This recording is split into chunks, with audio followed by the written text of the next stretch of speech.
And hello everyone, Peter here once again with another real-time video. I just kind of chose one of the drawings from this picture to start on, and someone had mentioned it. Some other people had mentioned a few of the other ones from that picture. None of them had been mentioned by like more than one person. I mean, none of them had been mentioned twice, so I just randomly picked one of them. Anyways, we're drawing one. Here it is in real time. It's the real deal. Yeah, this one's it's kind of like a sketchy, squiggly drawing, kind of flowers and the whole kind of organic thing. Yeah, you don't have to think about it too much. You've seen, you've been looking at flowers and grass and weeds and trees and leaves and petals, and you've seen nature and stuff your whole life, so you kind of know how it works. So you don't really need to look at a reference to draw something like this if you don't want to. You can if you want to, but you don't really need to. You kind of know how this stuff works in the back of your head, yeah, so that's what I just kind of do. I just kind of start scribbling and drawing lines and going at it. Personally, I don't really like drawing things from a reference very often. I do every now and then just to remind myself how much I don't like it. I mean, I don't like hate it. It's just like, it doesn't seem, I don't know, I don't enjoy it as much. If I'm, looking at a photo of it, what's the point in drawing it? The photo already seems a bit redundant if it existed in real life already. What's the point of trying to make it exist on paper with my lines again, right? So I'd rather just draw and make something new exist that's never existed before. That's why, some of those people that do like photorealistic drawings, that certainly takes a whole boatload of skill and technical ability, and like, I can't imagine how many hours and years they put into being able to draw like that, much less how many hours or months it took to draw each. I'm sure you guys have seen some of those pictures where someone has a drawing and the drawing looks like a photograph. That stuff's crazy. I just personally don't see the point. If you can't tell the difference between a drawing and a photograph, just take a photograph, right? Personally, I am, I see the value in trying to learn to draw realistically, just so you can, draw things that don't exist realistically. So that I like. But yeah, so drawing squiggly flowers and stuff. Let's see what else happened recently. I fixed my truck. I took it to the shop. Some guy has a shop down the corner. I took it there, and it turns out that one of my spark plugs wasn't firing. Spark plug number 4, and that little rascal was messing up the whole functioning of my engine. So they replaced that and kind of did a little bit of a tune-up on some other things on my engine. Like while they were in there, like they, I don't know. I feel like I might have gotten kind of like, they might have talked me into doing a couple of things to my car that I didn't really need to have done. But it's like they were like, well, like while we have this stuff plugged in, or while we have it taken apart or opened up, whatever, might as well do this. You can tell it hasn't been done in a while. Change these filters and do this and that. And, I was like, oh, it couldn't hurt. So, pay a few extra dollars and maybe the truck will run a bit longer, a bit nicer before I have to take it back to a shop somewhere again. Who knows? I just like not having to worry about stuff. Worrying about things, stress is my least favorite thing in life. I pretty much spent my whole life avoiding stress. Whether, for good or for bad, I've probably maybe I would be a better person if at this point, if I had put myself in more stressful positions. But I think that's a price I'd like to pay, because I'd rather be a worse person and be relaxed, because I immensely enjoy being relaxed, and I'm very good at it. So, play to your strengths, they say. Being relaxed and maybe drawing. Maybe those are my strengths. If someone asked me, but they haven't recently.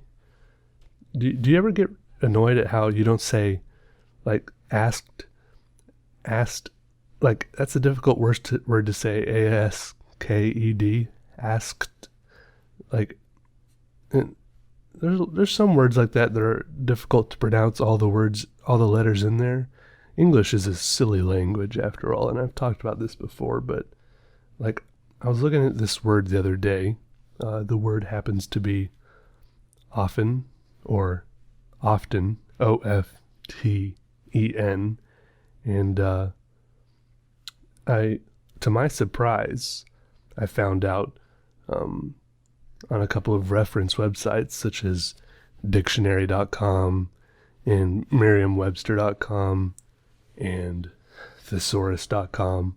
I actually think dictionary.com and thesaurus.com are owned. It's the same website pretty much, but if you click on the little like speaker icon next to the word, there's a little computerized voice that pronounces the word for you.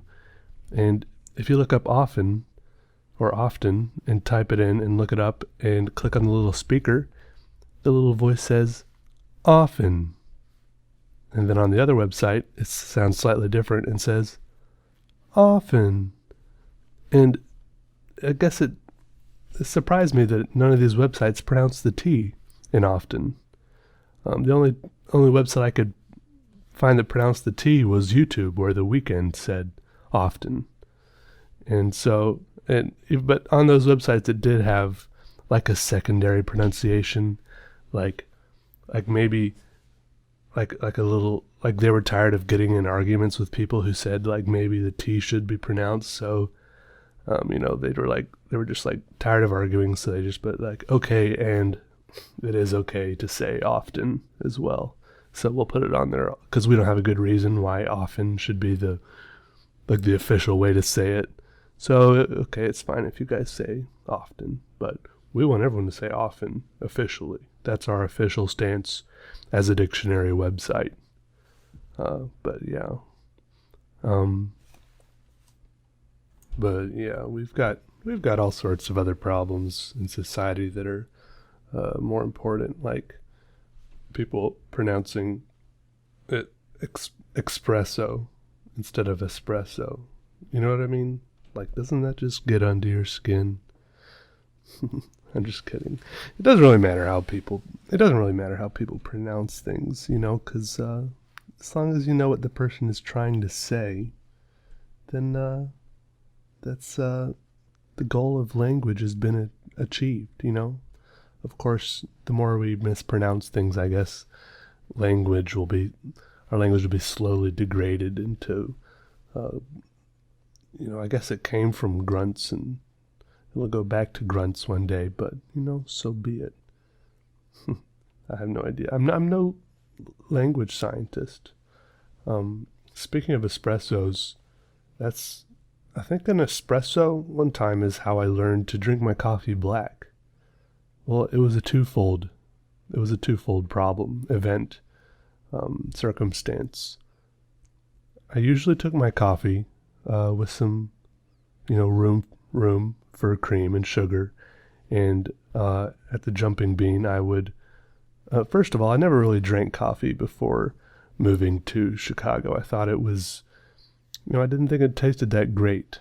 I thought it tasted really bitter, and what's the big deal? Like, why does everyone drink coffee if it tastes so bitter? But I really liked going to the Jumping Bean, so I thought I might as well drink some coffee. So I kept on drinking coffee, and for a long time I kept taking it with cream and sugar. But one time, guy didn't bring me any cream, And I don't know. Sometimes I have like a weird thing where I'm bad at like asking for things. Um, so I didn't want to like ask for cream, partly because I didn't want to, and I thought it would seem like wimpy to ask for cream. Like maybe men should just drink their coffee black, which was ridiculous, of course. So I just sat there and I drank my coffee black, and it was pretty disgusting. Later, it might have been just the next day, however, that I came in. I sat at the bar in the coffee shop with a friend of mine, and we ordered a couple of double espressos. And I think it'd been forever since I'd had an espresso, and it was really good. Like, it's totally different, and it's I didn't put anything in it really besides how they gave it to me. But it's pretty much it's also black coffee, but I didn't really think about how it was also like black coffee. It's like pitch black, like the inkiest, very deepest black coffee you can get, pretty much. And I just, I didn't think about how I didn't like black coffee. I just thought about how, oh, cool, this is an espresso. It's cool, and espressos are cool, right? That's what people get espressos, because they're cool.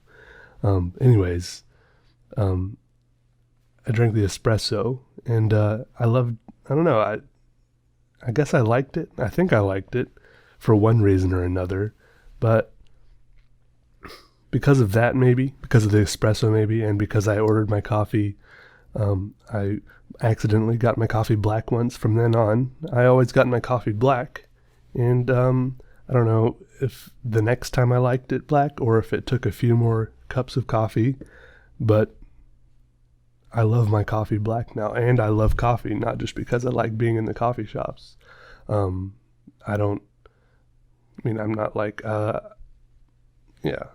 not like a crazy coffee person, who has to, like have like special beans that are cooked a special way from a special place that, I don't know. I'm not like nuts about it like that, and I can go without it some days. Like, I don't have to have it to wake up or anything like that, but I enjoy coffee, and I always drink it black now. And the part of the reason why I like it black is because it's just simpler that way. You don't have to worry about how much room to leave at the top of the cup when you're pouring a cup of it, and you don't have to worry about how much cream to pour in or how much sugar, or if cream or sugar is bad for you. I guess you just have to worry about if caffeine is bad for you, or if coffee is going to make your teeth brown. I don't know. Anyways, I don't really know where I was going with this, but I do like coffee now. And, yeah, I kind of got like, I like peer pressured myself into drinking black coffee, and, I enjoy it now. Yeah. But, unfortunately, on the downside, I haven't found any places as cool as the Jumping Bean, where I used to drink coffee in Chicago. I haven't found anywhere as cool as that here in Wilmington so far.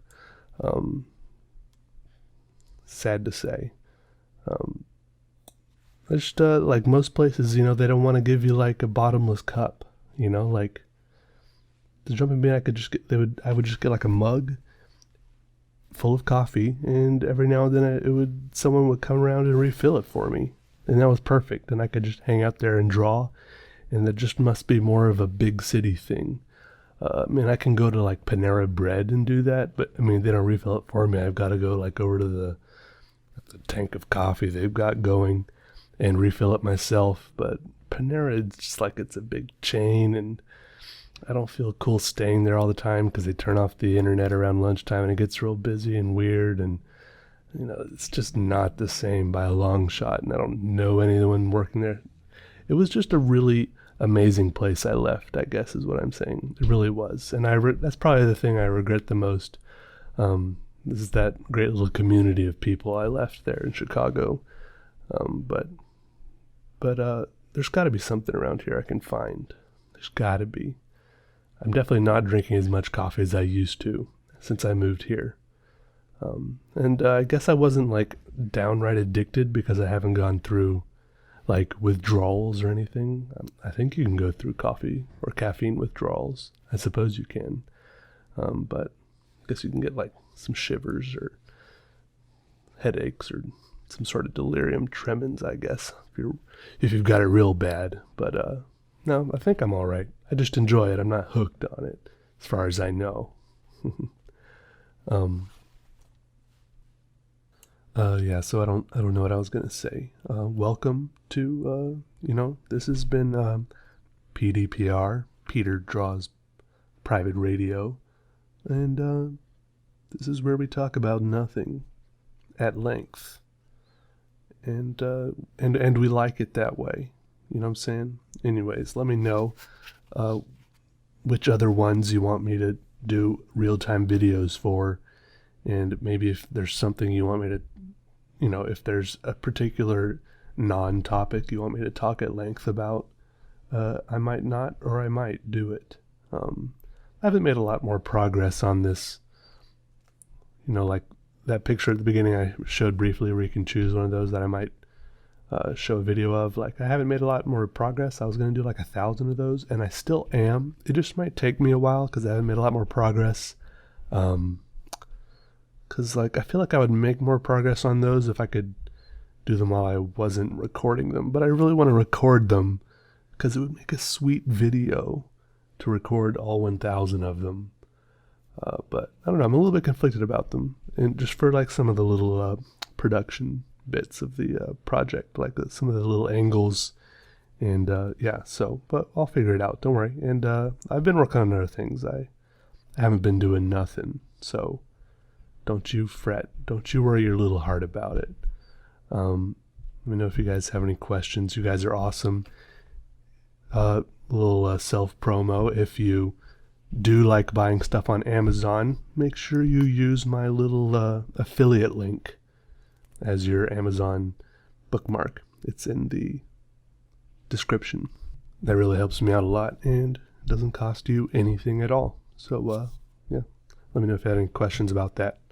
But I'll catch you in the next video, guys. Thanks for watching. Bye.